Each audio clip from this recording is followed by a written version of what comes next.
আমার আর কোনো কিছু নাই বিক্রি করার মতো।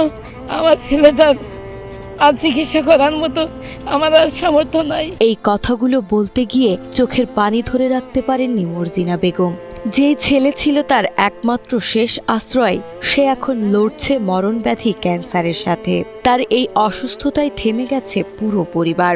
আমি নিজেই ওষুধের দোকানে থাকতাম, আমার সংসারে আমার টাকায় সংসার চলতো।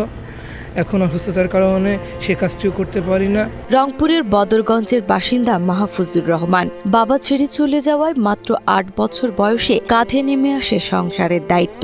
ওই বয়সেই ফার্মেসিতে কাজ করে নিজের পড়াশোনার খরচ সহ হাল ধরেন পরিবারের। আর ১০ জনের মতোই চেয়েছিলেন লেখাপড়া করে নিজের পায়ে দাঁড়ানোর। সেই লক্ষ্যে ২০২৪ সালে এসএসসি পাশ করে ভর্তি হন প্রথম বর্ষে। কিন্তু এরপরেই চলতি বছরের এপ্রিল মাসে হঠাৎ নাক ও দাঁতের গোড়া দিয়ে রক্ত পড়া শুরু হয় তার, সাথে আসে ঘন ঘন জ্বর। এরপরেই চিকিৎসকের শরণাপন্ন হলে জানতে পারেন ক্যান্সারে আক্রান্ত মাহফুজুর।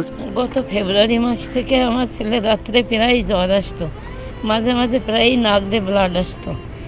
আমি বুঝতে পারি নাই, আর মুখ কেমন ফ্যাকাশে হয়ে গেছিল, গায়ে রক্ত ছিল না, বুক ব্যথা করতে। পরে পরীক্ষা নিরীক্ষা করে রংপুরে ধরা পড়ে যে ব্লাড ক্যান্সার। আমি একটা ভাড়া বাড়িতে থাকতাম, আমার এই ছেলের ইনকামে আমার সংসার চলতো।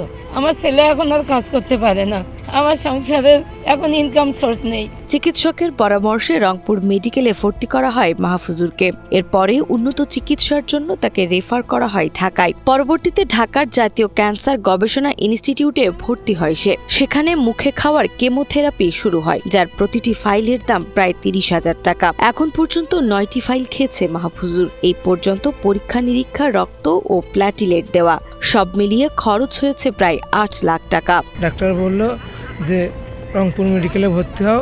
রংপুর মেডিকেলে ভর্তি হওয়ার পর ওখানকার সব ডাক্তাররা মিটিং করে বলল যে একে এখানে রাখা যাবে না, এখানে চিকিৎসা নেই, ঢাকা মেডিকেল বা পিজি হাসপাতালে পাঠায় দেয়। এখন পর্যন্ত আমাকে 10 ব্যাগ প্লাটিলেট দেওয়া লেগেছে এবং 7 ব্যাগ লাল রক্ত লেগেছে। এক একটি মুখে খাওয়া ওষুধের দাম 29,000 টাকা, যেটি কেনা লাগে। এ পর্যন্ত 9টি খেয়েছি। এখনও সম্পূর্ণ চিকিৎসা করার জন্য আরও 9টি খাওয়া লাগবে।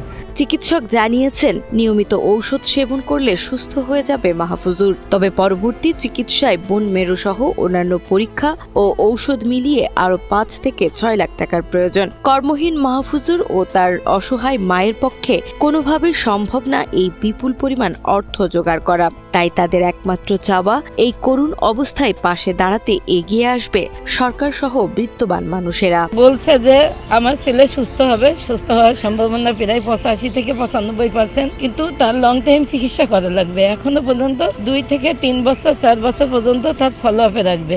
এখনো প্রায় 5 থেকে 6 লাখ টাকার উপরে আমাদের খরচ। আমি নিঃস্ব হয়ে গেছি, আমার আর এখন কিছু নাই। সমাজের বিত্তমান মানুষের কাছে আমার অনুরোধ, আপনারা যদি এগিয়ে আসেন তাহলে আল্লাহর রহমতে আমি বেঁচে যেতে পারি। আপনারা যে যেমন পারেন, যেখান থেকে পারেন, দেশ বিদেশের ভাইয়েরা, আপনারা আমাকে সাহায্য করেন।